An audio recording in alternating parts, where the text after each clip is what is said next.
Saudara-saudara sekalian, dimanapun Anda berada, selamat berjumpa lagi. Pada seminar yang pertama, kita sudah membahas mengenai bagaimana caranya kita bisa membangun tubuh yang super dan otak yang super pada saat yang sama dengan melakukan pelajaran-pelajaran ini yang saya singkatkan dalam satu akronim TIME, T-I-M-E, TIME, T-I-M-E, yang dalam bahasa Inggris artinya waktu. Jadi kita harus menggunakan semua pelajaran ini dan waktu kita untuk mempraktekannya kalau kita mau memiliki tubuh yang kuat dan sehat dan berbahagia. Alright, jadi pertama-tama T adalah trust in God. Orang yang mempunyai kekayaan yang berlimpah-limpah tetapi mereka itu tidak mempunyai keyakinan bahwa dia kapan saja bisa mendapat pertolongan kepada Tuhan. Orang kaya tidak ada yang bisa dengan sungguh-sungguh berkata, Tuhan, berikanlah kepada kami makanan kami sehari ini. Dia pikir dia mempunyai makanan dan segala apa yang diperlukan cukup untuk dia dengan keluarganya sampai 7 keturunan. Tapi seorang yang miskin, yang berpaling kepada Tuhan setiap saat dan berharap berserah kepada Tuhan, trust in God, dia itu adalah orang yang sebenarnya merasa berbahagia sekali. Alright, trust in God number 1, number 2 adalah intake. Intake itu adalah artinya asupan. Apa yang kita masukkan ke dalam tubuh kita itulah menjadi bagian dari tubuh kita. Dan itu terdiri dari 3. Yang paling penting adalah air, udara yang kita hisap, yang kalau kita bernapas maka kita harus tahu bernapas yang benar, yaitu memasukkan ke dalam, kita menarik napas, hitung sampai 3, 1, 2, 3, dan waktu kita mengeluarkannya kita hitung sampai 6 paling sedikit. Jadi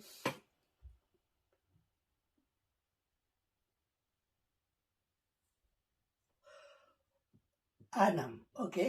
Atau 8. Kalau kita sudah terbiasa, kita bisa sampai 8. Kenapa? Oleh karena kalau kita menghisap itu napas ke dalam, hitung 3, lalu kita keluarkan dengan pelan-pelan, maka pada hitungan yang ke-6 atau ke-8 itu, napas itu keluar dengan seluruhnya dari paru-paru kita dan sudah mengalir ke seluruh tubuh kita, terutama sekali ke otak kita yang sangat membutuhkan oksigen sampai 20%, 1/5 dari oksigen yang masuk ke dalam tubuh kita dituntut oleh otak kita.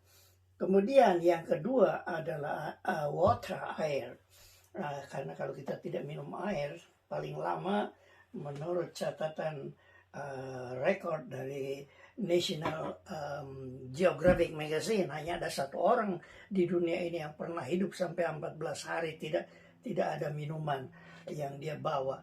Oke, dan kemudian food atau makanan, dan makanan itu pencipta kita mengetahui apa yang diperlukan oleh tubuh kita.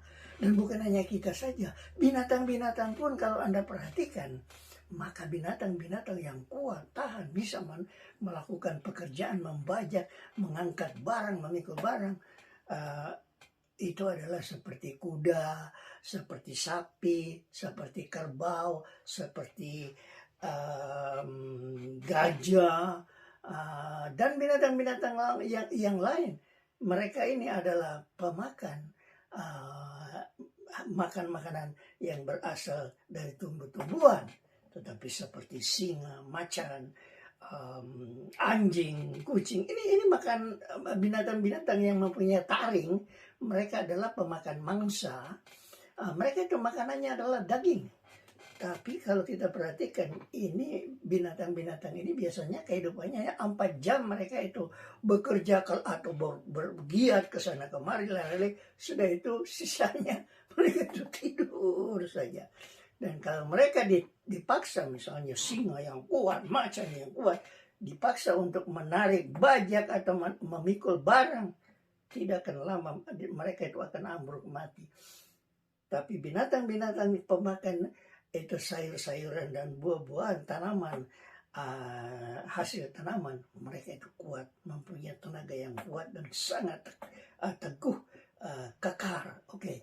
Sekarang kita perhatikan, yang berikutnya adalah M, meet and help people. Kita ini manusia sosial, jadi kalau kita bergaul dengan orang-orang, maka itu juga adalah merupakan suatu keperluan bagi hidup kita. Karena kalau kita hanya hidup tersendiri saja, maka kita tidak akan tahan lama, akan ambruk juga. Oleh karena manusia perlu teman hidup, perlu kawan, perlu bersosial. Dan yang berikutnya adalah pada hari ini kita akan tekankan ini mengenai exercise dan rest, yaitu gerak badan, olahraga yang perlu untuk tubuh kita.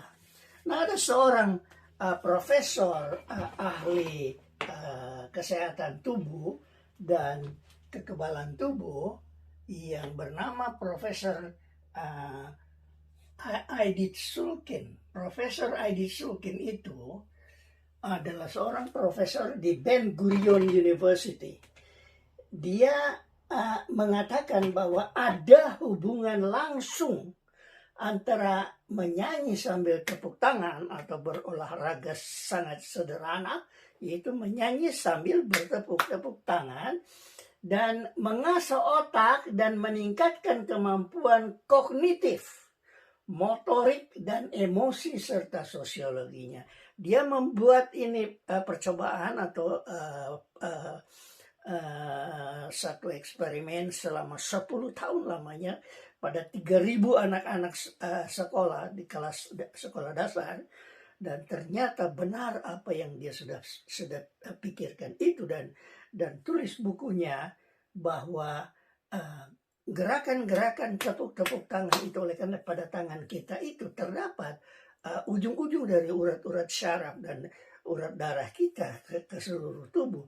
Jadi kalau itu distimulasi dengan tepuk-tepuk tangan, maka itu akan mengalirkan tubuh kita, darah di dalam tubuh kita dengan sempurna dan baik. Nah, dan itu akan menyebabkan orang-orang yang melakukan ini, dia sudah buktikan dapat mengasah otak mereka, meningkatkan kemauan kognitif, artinya menghitung, belajar sesuatu yang diingat seperti bahasa dan lain-lain, ilmu pengetahuan, kemampuan juga motorik. Jadi gerakan tangannya, tulisan tangannya jadi lebih baik dibandingkan dengan orang-orang yang tidak mengikuti eksperimen atau percobaannya.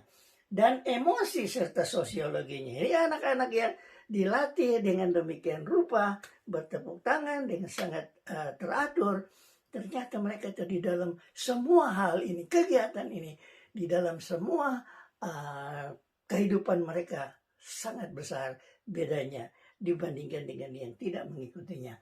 Baiklah, itulah sebabnya saudara-saudara, pada hari ini kita akan mulai mempraktekkan bagi diri kita sendiri, dan kalau Anda mau bagikan itu juga kepada keluarga Anda, tentu saja akan sangat bermanfaat. Lagu ini adalah Hati yang Gembira Adalah Obat. Benar, tidak bisa disangkal.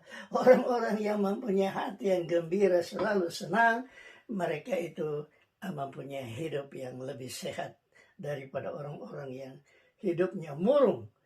Jadi hati yang gembira adalah obat, seperti obat hati yang senang. Tapi semangat yang patah itu mengeringkan tulang, dan sumsum kita itu kalau di dalam tulang kalau menjadi kering, maka tentu saja akibatnya adalah parah. Itu akan menyebabkan kita akan menderita penyakit dan tidak mempunyai kekuatan kekebalan tubuh. Nah, hati yang gembira obat ampuh. Jadi kita nyanyikan, hati yang gembira adalah obat, seperti obat hati yang senang. Tapi semangat yang patah keringkan tulang. Hati yang gembira ampun. Lalu ke ayat yang kedua, kita nyanyikan, gantinya kita nyanyikan ayatnya, kata-katanya, kita nyanyikan dengan itu hahaha, lalala, dan lain-lain. Oleh sebab ini adalah merupakan olahraga untuk kesehatan tubuh kita juga, terutama sekali otak kita. Ha ha ha ha ha ha ha ha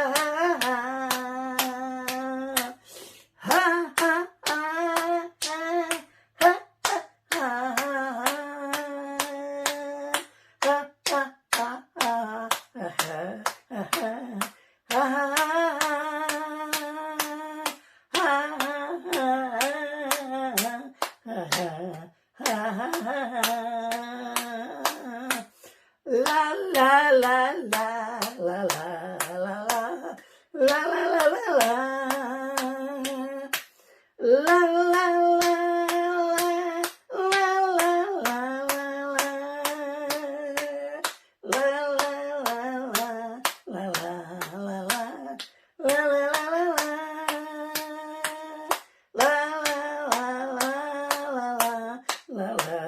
la la la la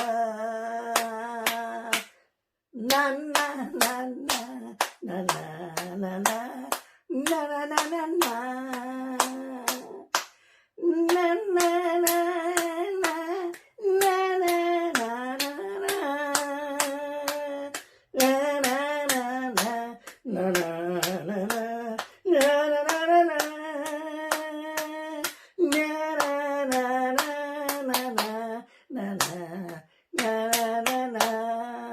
Nah ini pada waktu kita masih kecil belum bisa bicara, baru lahir, maka kita hanya bisa mengucapkan satu huruf yaitu A. Tapi kemudian kita bisa mengucapkan bukan hanya A saja tapi Ma. Si anak bayi itu atau kita juga pada waktu bayi melatih, mempraktekkan, mengadakan eksperimentasi. Kalau kita mengucapkan A, tapi kita tutup mulut kita dulu, rapatkan bibir kita, itu menjadi Ma. Dan biasanya pertama kali kita mengucapkan Ma, ibu kita merasa bersyukur sekali dan senang sekali. Dan anak sudah bisa bicara, sudah bisa panggil mama, ini mama. Dia tidak tahu apa bedanya ma dengan mama. Itu hanya eksperimentasinya saja. Tapi oleh karena ibunya terus-terusan katakannya mama sayang. Jadi dia terus, oh ini yang disebut mama. Dan kemudian dia mengeksperimentasi lagi. Dia rapatkan itu bibirnya itu lebih rapat dan mengucapkan jadi apa? Pa, wah papanya senang sekali. Wah dia sudah bisa panggil papa, mari papa sayang. Anak saya. Dia tidak tahu bedanya mama dengan papa. Tapi karena setiap hari papanya katakan, ini papa, itu mama, papa. Oh itu yang disebut mama, itu disebut papa. Nah ini pada waktu kita masih kecil, maka pertama-tama otak kita dilatih untuk mengucapkan ini huruf-huruf. Jadi huruf-huruf ini kita nyanyikan sekarang, kita sambil bersuka cita menyanyi, bertepuk tangan, bersorak-sorak, bergembira, dan mengucapkan itu huruf-huruf yang pada waktu kecil merupakan latihan pertama-tama. Itu melatih kembali otak. Oh ya kita tahu ini suara-suara ini kita ajar, kita belajar pada waktu kita kecil. Nah saudara-saudara, inilah dia yang kita akan lanjutkan dengan hal-hal yang lain yang akan melancarkan otak kita sehingga kita bisa memiliki otak dan tubuh yang super.